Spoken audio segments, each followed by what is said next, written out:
ಚೂರಾಗುತ್ತವೆಯೋ ಅಲ್ಲಿಂದಲೇ ಜ್ಞಾನದ ಕಿರಣಗಳು ಮನುಷ್ಯನ ಹೃದಯವನ್ನು ಪ್ರವೇಶಿಸಿ. ಆದರೆ ಕೇವಲ ಆಸೆಗಳ ಸಂಘರ್ಷದ ಕಥೆಯಲ್ಲ, ಇದು ಕೇವಲ ಮಹತ್ವಾಕಾಂಕ್ಷಿ ಜನ್ಮ ತಾಳದ ಭಯಂಕರವಾದ ರಕ್ತಪಾತದ ಕಥೆಯೂ ಅಲ್ಲ.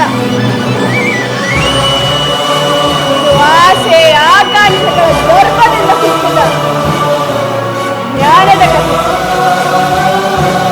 ಇದು ನಿಮಗೆ ಜೀವನದ ಮರ್ಮವನ್ನು ಕಲಿಸುತ್ತದೆ, ಮನುಷ್ಯ ಧರ್ಮವನ್ನು ಕಲಿಸುತ್ತದೆ. ಕೆಸರಿನಿಂದ ಮೇಲಕ್ಕೂ ಕಮಲವಾಗುವ ಕರ್ಮವನ್ನು ಕಲಿಸುತ್ತದೆ. ಈ ಕಥೆಯ ಹೆಸರೇ ಮಹಾಭಾರತ.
ಎಲ್ಲಿ ನಿಮ್ಮ ಧೀರ ಯೋಧರು? ಈ ಕೌರವೇಂದ್ರ ಸೃಷ್ಟಿ ಮಾಡಿದ ಚಕ್ರವ್ಯೂಹವನ್ನು ಭೇದಿಸಲು ನಿಮ್ಮಲ್ಲಿ ಯಾರಾದರೂ ಇರುವರೋ? ಬನ್ನಿ, ಪಾಂಡವರ ಶೌರ್ಯವೆಲ್ಲ ಈಗ ವ್ಯರ್ಥವಾಗಿದೆ. ಈ ಕರ್ಣನನ್ನು ಎದುರಿಸುವ ಗಂಡಸರು ನಿಮ್ಮಲ್ಲಿ ಯಾರಿದ್ದಾರೆ?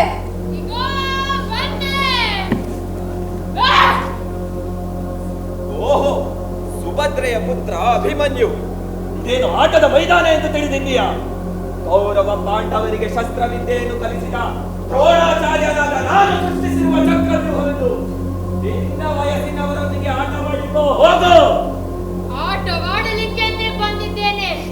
ನ್ಯಾಯಯುತವಾಗಿ ಸಿಗಬೇಕಾದ ನಮ್ಮ ರಾಜ್ಯವನ್ನು ಕೊಡದೆ ಮೋಸದಿಂದ ವಂಚಿಸಿದವರು ನೀವು. ನಿಮ್ಮನ್ನು ಸುಮ್ಮನೆ ಬಿಡುವುದಿಲ್ಲ ಈ ಅಭಿಮನ್ಯು. ಧೈರ್ಯವಿದ್ದರೆ ನನ್ನೊಂದಿಗೆ ಹೋರಾಡಿ. ಬನ್ನಿ.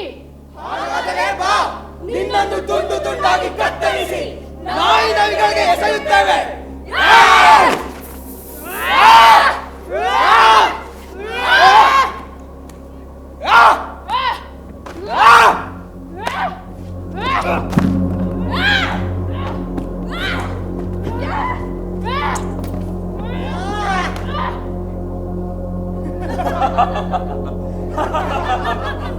ಇವನೀಗ ನಮ್ಮ ಬಲೆಯಲ್ಲಿ ಸಿಲುಕಿದ್ದಾನೆ.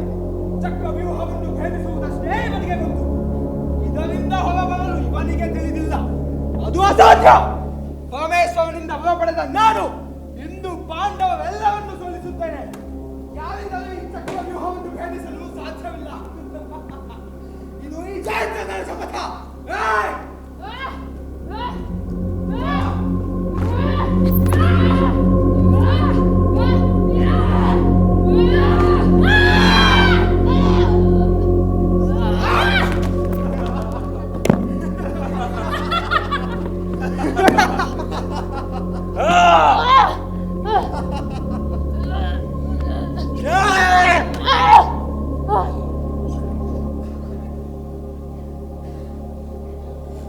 ಇದು ನ್ಯಾಯಯುತವಾದ ಯುದ್ಧವಲ್ಲ. ಆ ಯುದ್ಧವಿಲ್ಲದೆ ರಣರಂಗದಲ್ಲಿ ನನ್ನೊಂದಿಗೆ ಹೋರಾಡುವುದು ಅಧರ್ಮ. ಇದು ಯುದ್ಧ. ಯುದ್ಧದಲ್ಲಿ ಗೆಲುವು ಸೋಲು ಅಷ್ಟೇ ಮುಖ್ಯ. ಇಲ್ಲಿ ನೀತಿ, ನಿಯಮ, ಬಂಧುತ್ವ ಇದ್ಯಾವುದಕ್ಕೂ ಸ್ಥಾನವಿಲ್ಲ. ಕತ್ತರಿಸಿ ಅವನನ್ನು.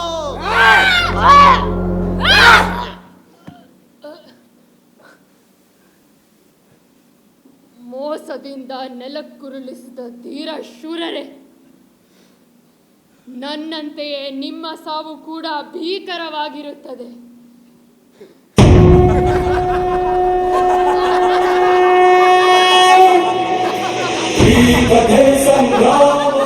ಆಚಾರ್ಯ ದ್ರೋಣ, ಯಾವ ಯುದ್ಧ ಧರ್ಮವನ್ನು ನೀವು ಪಾಂಡವರಿಗೆ ಬೋಧಿಸಿದ್ದೀರೋ ಅದೇ ಯುದ್ಧ ಧರ್ಮವನ್ನು ನೀವು ಮೀರಿದ್ದೀರಿ.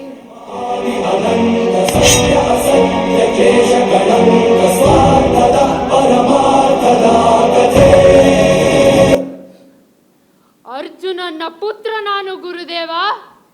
ಅವರ ಬಾಣಗಳು ಪಿತಾಮಹ ಭೀಷ್ಮರಿಗೂ ಸರಸಹೆಯನ್ನು ನೀಡಿದವು.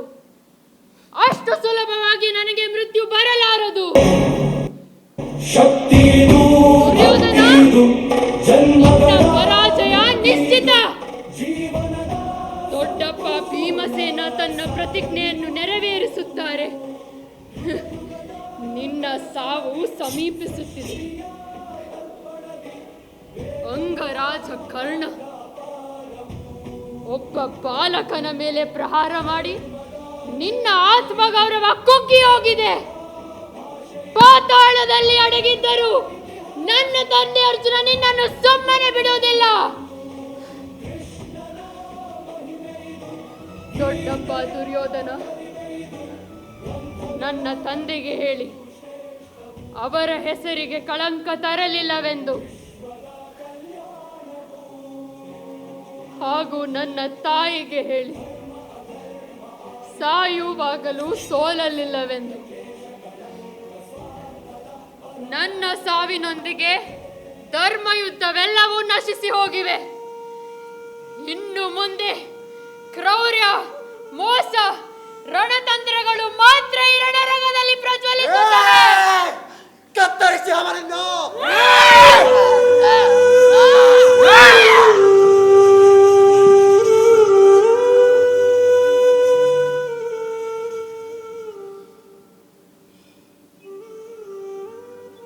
ಈಗ ಸಮಯ ಬಂದಾಗಿದೆ ಪುತ್ರ. ಶಾಂತಿಯಿಂದ ಸ್ವರ್ಗದ ಕಡೆಗೆ ಹೋಗು. ವಿಶ್ವದ ಸರ್ವಶ್ರೇಷ್ಠ ಯೋಧನ ಗೌರವ ನನಗೂ ಪ್ರಾಪ್ತಿಯಾಗುವುದಿಲ್ಲ, ನಿನ್ನ ತಂದೆ ಅರ್ಜುನನಿಗೂ ಸಹ. ಆ ಗೌರವವನ್ನು ನೀನು ನಮ್ಮಿಂದ ಕಸಿದುಕೊಂಡಿರುವೆ ಪುತ್ರ. ನಮಗೆ ನಿನ್ನ ಮೇಲೆ ಹೆಮ್ಮೆ ಇದೆ. ಹೋಗಿ ಬಾ.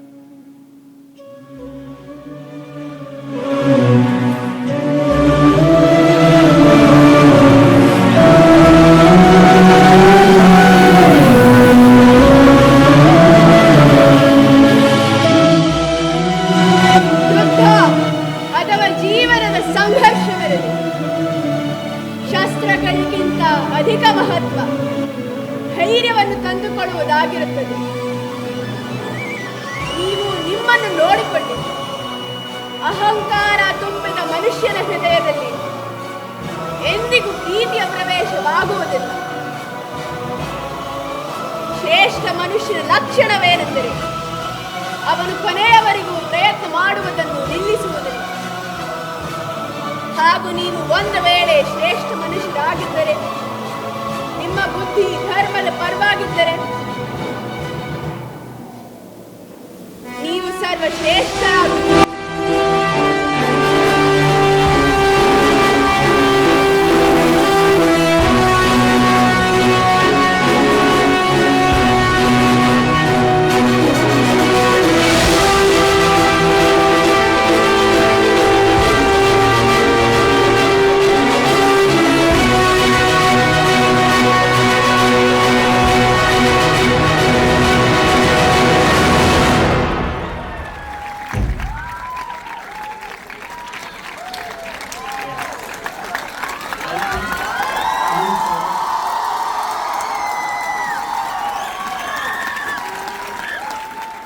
We practice every day for almost a month, I guess now. Yeah, almost a month and a half.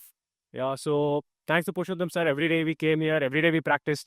He had a lot of patience. We had a lot of patience. Everyone showed up. Every day we practiced a lot. And yeah, it was a good success, I guess. Yeah, it was very good.